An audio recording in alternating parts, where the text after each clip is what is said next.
Programa Diálogo com Edmo Bernardes. Apoio. Associação Comercial e Industrial de Ribeirão Preto. Valorize o perto. Valorize o próximo.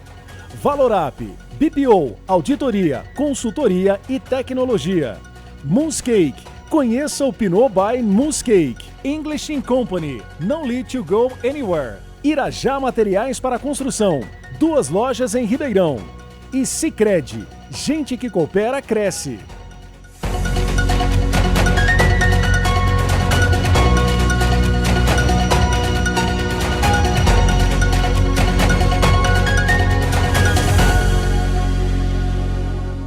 Olá, estamos iniciando mais um diálogo para tratar sobre as eleições americanas. Agora, basicamente, nós temos aí os candidatos definidos. Tivemos a super terça, tivemos as desistências e quem é o craque, o camisa 10 no assunto para tratar com a gente sobre isso, professor Leonardo Trevisan, da ESPN, professor de Relações Institucionais Internacionais. Obrigado, professor, por nos receber mais uma vez. Eu que agradeço o convite, Edmo. Muito bom dia a todos. Professor, pro lado dos republicanos, largaram lá acabou ficando a Nikki Haley, o Trump, era o Ron DeSantis lá em Miami, e tinha uma corja. Era esperado, né? Não teve surpresa nada, não, essa efetivação basicamente do Trump, né? Nenhuma dúvida, né? Não havia nenhuma dúvida. Basta a gente lembrar que o ex-presidente Trump se negou a participar dos debates entre os candidatos. Ele tinha tanta força dentro do partido que ele sequer aceitou participar dos debates. Eram pelo menos uns 8 candidatos, né? E ele não aceitou nada porque ele tinha absoluta confiança do domínio que ele tinha dos votos. A sequência das primárias provou que ele estava absolutamente certo.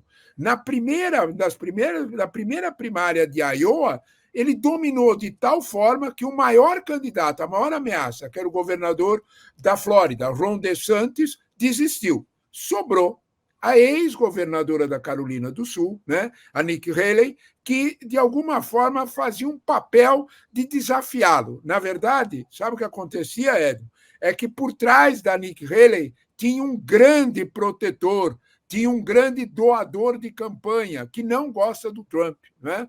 Que é um dos irmãos Koch, o que sobrou, o Charles Koch. E ele, de certa forma, impulsionava a Nikki Haley para continuar, para tentar ver se, de algum modo, se por acaso o Trump tivesse uma queda, ela estaria disponível. A realidade da superterça provou que Trump tem controle absoluto do partido e tem, de certa forma, uma indicação absolutamente garantida para candidato do Partido Republicano. Daqui a pouco nós vamos falar sobre dinheiro, mas soma-se a esses financiadores da campanha do Trump e que eram financiadores da Nikki Haley, que é o casal Liz Wirline e seu marido Dick Wirline, que cada um deu $1,5 milhão para a campanha da Nikki. E ela, estando fora, é um dos objetivos do Trump pegar esse casal e tentar abordar para dentro das fileiras, né? Sem dúvida nenhuma. Esse casal é muito importante, né? Mas a importância maior é dos grandes doadores que não aparecem na mídia. Esses ainda fazem a mídia ainda descobre o quanto eles doaram, não é? Há uma quantidade muito grande de doadores, grande que eu digo na faixa de uma dezena, que não aparecem na mídia. O primeiro deles é esse Charles Koch, que tem uma fortuna estimada na casa, parece brincadeira isso, né? A fortuna pessoal dele é estimada na casa dos 2 dígitos em $1 bilhão, né? Você ter uma ideia do que é que nós estamos falando. E, portanto, ele tem muito poder. A indústria Koch nos Estados Unidos é multifacetada, tem 1.000 negócios espalhados pela costa leste e oeste. É muito rico. Portanto, ele tem poder de ser um kingmaker, de ser um fazedor de reis.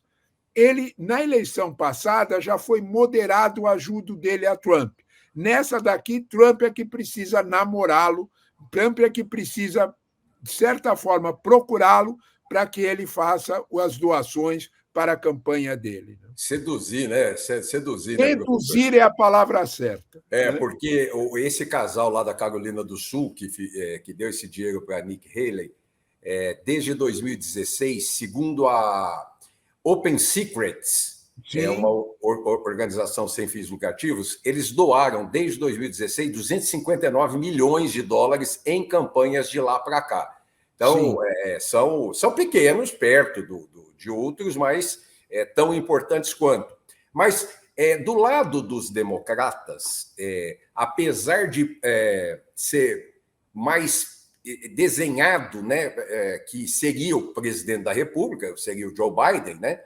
Sim. Mas teve também ameaças, até na superterça, nós tivemos o Dean Phillips, que ganhou, eu não sei onde foi, não sei se foi na Samoa Americana, ele ganhou um lugarzinho lá, esse Dean Phillips, né? O Dean Phillips e a Williamson, que era uma outra candidata, os dois tentaram. Na Samoa Ocidental, um empresário local ganhou, mas ele já tinha avisado, olha, aqui é mais uma representação local. A campanha do Biden sequer tomou conhecimento. Agora, deixa eu dizer uma coisa para você, Edmo. O perigo, tanto para o Biden quanto para o Trump, olha que coisa curiosa que está acontecendo na eleição americana. O maior inimigo do Biden não é o Trump. O maior inimigo do Trump não é o Biden. Os dois, se nós usarmos uma palavra que está muito em moda aqui no Brasil, os dois têm o seu eleitorado calcificado. O que isso quer dizer? As pesquisas mostram que o senhor Trump tem em torno de 45%, 46% dos votos. Por outro lado, as mesmas pesquisas mostram, do Siena College, do North Center, elas mostram que, do outro lado, o Biden tem 43%, 44%. Então, praticamente, num empate técnico. O problema é convencer os 7% restante, que é quem vai decidir a eleição, ou a votar num ou no outro, ou sair de casa para votar. Porque é muito difícil isso. A eleição, o voto não é obrigatório nos Estados Unidos. Então, o que nós temos, na realidade, é que Trump e Biden não são realmente inimigos um do outro, porque isso está encastelado. E todo mundo já sabe, quem é Biden vai votar Biden, quem é Trump vai votar Trump. Ponto final. O problema está nos que estão oscilando, nos 7% de votos oscilantes. Aí é que está a dúvida, e que é por isso que nenhum analista, de um lado ou de outro, crava Biden perdeu, Trump perdeu. Não, porque não é possível, na distância que nós estamos de 5 de novembro, definir, são muitas variáveis para que esses 7% se decidam. As variáveis passam pela guerra em Israel, pela guerra na Ucrânia, passam pelo preço da gasolina, passam até mesmo pela questão do volume de empregos. Esse contexto é muito difícil de ser analisado com essa antecipação. O que nós temos é que Biden e Trump estão empatados. Agora, professor, nesse resultado da superterça, tem algumas coisas bem características, mas, por exemplo, dois estados importantíssimos, que são Califórnia e Texas, sim, ambos ganharam nos dois estados. Tanto Trump na Califórnia e na Geórgia, quanto o Biden, tanto na Califórnia quanto na Geórgia. A pergunta é, quem decidiu a eleição há 4 anos atrás foi a Geórgia. Sim. Vai ser crítica de novo a Geórgia? Dois estados serão muito críticos, né? Tanto a Geórgia como, de alguma forma, o Michigan, que é um estado com maioria democrata, mas é oscilante, e, de alguma forma, aqueles 7 pequenos estados americanos, que são os chamados estados swing, esses estados, tanto na Costa do Sol como na costa industrial, eles podem oscilar tanto para Biden quanto para Trump. Na Geórgia, a decisão esteve na mão do eleitorado negro, que saiu de casa para votar, e um dos impulsionadores foram os altos índices de falecimentos da Covid na Geórgia, por muitos problemas de saúde pública. Isso impulsionou o voto em Biden. É claro que também, hoje, nós não temos aqueles impulsos para o eleitorado negro, que é pequeno nos Estados Unidos, é 12% só do eleitorado, mas é decisivo. Se ele sair de casa, ele vai votar. Nós temos alguns exemplos, por exemplo, da Carolina do Norte, em que novas realidades do dia a dia eleitoral, das regras eleitorais, fizeram mudanças. Que realidade é essa? Na Carolina do Norte, para você votar, agora você precisa ter um documento com foto. Isso inibe o eleitor mais pobre, o eleitor mais que tem menos condições, que não tem carro, portanto, não tem o drive license, não tem a foto. Isso é muito relevante no voto dos mais pobres nos Estados Unidos. Isso é um caso específico da Carolina do Norte, não é para todos os estados. A Geórgia, por exemplo, não tem isso, mas, de algum modo, será preciso saber se o eleitorado negro sairá de casa para efetivamente fazer o esforço de votar. Claro que vai votar Biden, mas se vai sair de casa, se Biden vai... A palavra que você usou, seduzi-los, é perfeita, Edmo. Se Biden vai seduzir esse eleitor negro que confiou nas promessas de 2020 e não as viu realizadas. Esse ponto é muito importante. As promessas feitas ao eleitorado negro por Biden, ele não cumpriu. Então, portanto, é difícil que esse eleitorado agora dê uma segunda chance. Pode dar. Vamos aguardar até novembro para ter uma... Ou, pelo menos, mais perto da eleição para saber as últimas pesquisas. O americano é muito dogmático. Professor, eu vou chamar um intervalo rapidinho, daqui a pouquinho a gente está de volta. Até já.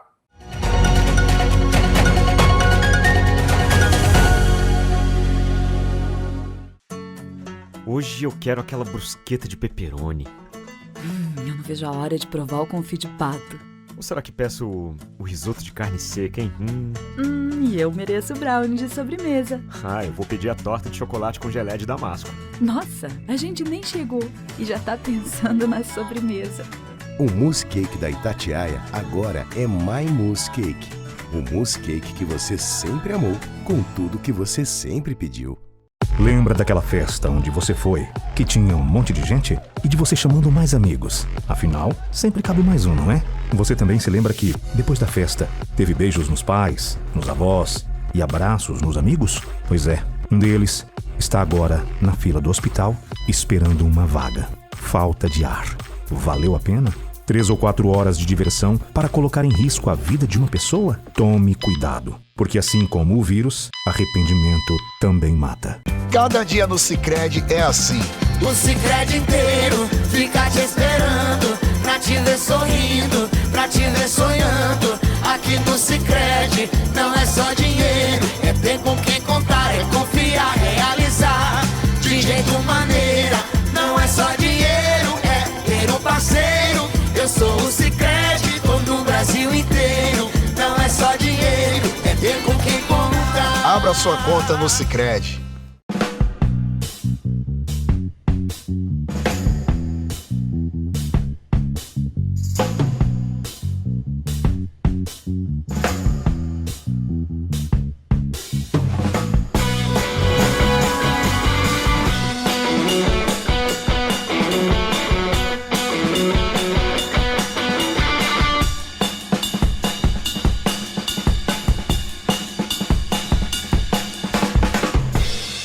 Reforma ou construção. Conte com o Irajá Materiais para Construção, a melhor escolha para garantir o sucesso de sua obra. Irajá, 2 lojas em Ribeirão. Acesse depósitoirajá.com.br.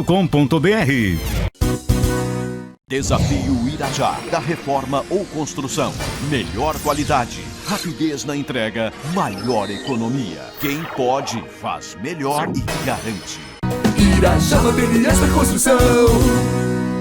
Diálogo, apoio, ACIP, Valorab, Muscake, English Company, Irajá Materiais para Construção e Sicredi.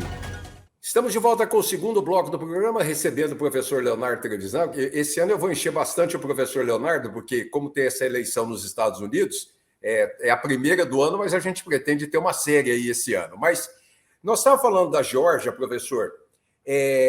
O mês passado, o Trump fez um comício na cidade de Rome, que é um bastião conservador do Estado, e que se situa, olha o detalhe, no distrito da deputada Marjorie Taylor Greene. Marjorie Taylor Greene, exatamente. Que é uma aliada assumida do Trump, e ele optou por fazer esse discurso lá. O Biden, por um outro lado, ele fez um evento noturno, chamou muito a atenção por ser um evento noturno, na região de Atlanta, no subúrbio de Atlanta, aí entre aqueles negros lá que o senhor havia dito, enfim, que são esses subúrbios lá em Atlanta estão crescendo demais, estão desenvolvendo demais e podem ser as chaves da esperança para o Biden. Com certeza. Com certeza. Primeiro de tudo, vamos falar da Marjorie Taylor Greene, que você comentou. Ela já pagou, ela já devolveu, ela já agradeceu o Trump. Você deve estar lembrado que ela foi no discurso do Estado da União, Marjorie Taylor Greene estava com o boné de Trump, vestida de vermelho, com o boné do MAGA, né? Make America Great Again, outra vez com o boné, enfrentando pessoalmente o Biden. Lembra da cena? Ele passou e ela xingou. É bom explicar que esse discurso é anual e esse ano há muito questionamento do Biden. Antes dele entrar para a reunião do Congresso, ele fez esse ano novamente, só que esse ano foi um discurso extremamente político, um discurso extremamente candidato, e a Marjorie estava lá da forma como o professor descreveu. Foi a única deputada que dispensou as formalidades, todos estavam formais, todos os republicanos quietinhos, porque estava a Corte Suprema inteira ali, estava o Senado e a Câmara. Isso é uma formalidade nos Estados Unidos de século, né? Não é de hoje, é uma ocasião de Estado, é uma solenidade de Estado, não é partidária. É verdade o que você disse, o Biden transformou o discurso da União, que é um discurso de prestação de contas, em um discurso absolutamente partidário. Fez isso, né? A Marjorie Taylor Greene agradeceu o que o Trump fez por ela com esse... Há um sinal, sabe, Edmo, que a Marjorie pode vir a ser a grande surpresa como candidata a vice-presidente do Trump. Há um sinal. São muitos candidatos, são mais de 10 candidatos a vice-presidente. Mas a Marjorie deu um salto de qualidade, porque ela representa uma visão bem radicalizada do discurso de Trump. E, de certa forma, pode ser que o Trump reafirme exatamente para esse eleitorado. Sabe qual vai ser a pedra de toque da decisão? Aborto. Aborto é um problema muito sensível nos Estados Unidos. Trump tem usado com muita cautela isso. Por quê? Porque mais de 60% do eleitorado americano, independente de ser democrata ou republicano, não gostou da decisão das Cortes Suprema que jogou para os estados o direito de abortar, o direito de cumprir a lei, de garantir o direito de aborto. Você deve ter reparado que nesse mesmo discurso da União, uma senhora que não pôde abortar no Texas foi convidada para vir para exatamente Biden dizer, olha, eu estou namorando esse eleitorado. Bom, isso é a questão da Marjorie Taylor Greene, isso é a questão, e a Marjorie é muito violenta contra o aborto. Trump vai pesar muito essa escolha. A segunda coisa que você disse que é muito interessante, a questão do voto em Atlanta, do voto na Geórgia. Qual foi a grande promessa de Biden para o eleitor negro? né? Nós temos que lembrar que foi aquele assassinato brutal, né, do Gerald Floyd, que, de certa forma, fez com que a comunidade negra não tinha o que discutir, o vídeo era para todo mundo ver como é que aconteceu, né? E qual foi a promessa? Isso foi em março de 2020, a eleição foi em novembro. Qual foi a promessa de Biden? Nós vamos fazer uma reforma nas condutas das polícias. Isso não foi feito. Isso, para mim, para você, é uma situação menor. Para o eleitor negro, principalmente para o eleitor que tem jovens que andam nas ruas à noite. Isso é muito complicado, porque a polícia tem métodos autorizados mais violentos dessa abordagem. Biden prometeu uma reforma, não conseguiu fazer, porque houve uma enorme resistência, tanto nos estados como no Congresso. O eleitor americano não aceita isso, né? Ele tem uma situação com a polícia, com a força policial que é muito forte nos Estados Unidos. Isso pesou muito para o eleitor negro, né? Então, é possível que em Atlanta, ele fazendo esses comícios à noite, ele tente pedir uma segunda chance a esse eleitor. Essa é a ideia, né? Bom, recentemente o Biden deu a primeira espetada no Benjamin Netanyahu, dizendo que, depois de tanto tempo, ele veio dizer que provavelmente ele não é o melhor cara, provavelmente, não é que ele é péssimo, não, calma, com palavras pensadas, provavelmente ele não é o melhor cara para cuidar da relação com Gaza, Palestina, etc. e tal. Política internacional é uma coisa extremamente... Tem tanta coisa aí com relação à OTAN, com relação à ONU, com relação à Rússia, China, enfim, tem muita coisa em jogo caso ganhe um, caso ganhe o outro. Mas esse primeiro toque do Biden dizendo talvez ele não seja o melhor cara para tratar desse assunto, já quer dizer alguma coisa, professor? Ah, com certeza. Tirei o meu da reta, não? Como é que chama isso? É isso mesmo. Na verdade, o que ele fez foi o seguinte. Primeira coisa que a gente precisa, quando a gente fala em Biden, nós temos que lembrar que Biden é um político habilíssimo. Ele tem mais de 40 anos de convivência no Congresso. Ele foi, durante mais de 20 anos, presidente da poderosíssima Comissão de Relações Exteriores do Senado americano. Além de vice-presidente, ele tem uma experiência enorme. E, durante todo esse tempo, ele é reconhecidamente um amigo de Israel. Nunca negou, sempre ajudou Israel e tudo mais. O fato é que agora ele está colocado frente a um problema que é igualzinho ao que nós estamos dizendo. Entre aqueles 7% que não sairão de casa, estão jovens progressistas do Partido Democrata que estão muito descontentes com a política norte-americana de, vamos dizer dessa forma, de esquecimento do sofrimento do povo palestino. Não são radicais, são apenas jovens consumados com essa situação. Quando a gente olha, por exemplo, a eleição em Michigan, o eleitorado árabe de Michigan fez protestos na porta, na entrada da comissão. No discurso do Estado da União, estavam lá os jovens democratas fazendo protestos pró-palestino. Porque cala muito fundo a situação do povo palestino. Para o jovem que gosta de política internacional, o quadro é de uma desumanidade muito forte, não é? Então, de algum modo, quando nós olhamos para isso, Biden tentou se aproximar desse eleitor. A promessa de abrir um porto no Mediterrâneo para ajudar Gaza vem nessa linha, mas ela é insuficiente. O suficiente é, de alguma forma, Biden dizer a Netanyahu que Netanyahu precisa diminuir a pressão, aliviar o torniquete, né? Porque é exatamente o que você disse. Está me prejudicando. E o meu? Né? Biden está olhando para ele e dizendo, tá bom, você está fazendo essa tua política salvando o teu governo, mas e o meu governo? Como é que eu salvo? Né? É disso que Biden está fazendo.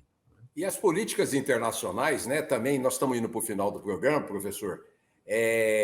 Temos um muro no México, enfim, mas tem um outro ponto também que está tirando sarro e está todo mundo gozando e que pegou, que foi o velho e fraco Biden, que o Trump colocou na cabeça do eleitor, né? Ó, tá velho, tá gagá, tem 4 anos de diferença, mas tá velho, tá gagá, e eu não tô, eu tô forte na fita. Olha, esse é o ponto, né? Porque quando a gente olha para um e para outro, é o que você disse, né? Ah, o Biden tem 81 anos, o Biden tem 81 anos. O outro tem 77, diabo, calma, né? Primeiro. Segundo, está muito bem escondido os erros que o Trump também faz. Vou contar um, tá? O Trump confundiu o nome do Biden com o nome do Obama, chamou o Biden de Obama. Mas o pior não foi esse. Todo mundo vai me entender bem o erro do Biden, do Trump. O Trump chamou a Melania, que é a mulher dele, de Mercedes. Errou o nome da mulher. Quem tá gagá? Eu desconfio, primeiro, desculpe, que ele apanhou em casa. Não há dúvida nenhuma. Em casa o negócio ficou feio. Né? Qual dos dois que tá mais gagá? Mulher, né? Qual dos dois que tá mais gagá?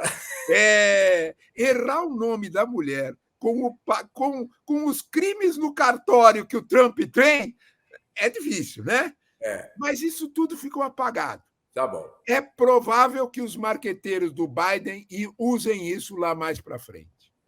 Quero agradecer ao professor Leonardo Trevisan mais uma vez pela gentileza conosco, esclarecer esse momento da eleição americana. E, professor, oportunamente vou importuná-lo novamente para trazer as atualizações, as coisas importantes para a gente. Muito obrigado, viu?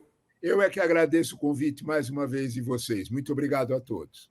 Pessoal, semana que vem a gente está de volta. Até lá. Programa Diálogo com Edmo Bernardes. Apoio. Associação Comercial e Industrial de Ribeirão Preto. Valorize o perto. Valorize o próximo. Valorap. BPO. Auditoria, consultoria e tecnologia. Moonscake. Conheça o Pinot by Moonscake. English Company. No Let You Go Anywhere. Irajá Materiais para Construção. 2 lojas em Ribeirão. E Sicredi. Gente que coopera, cresce.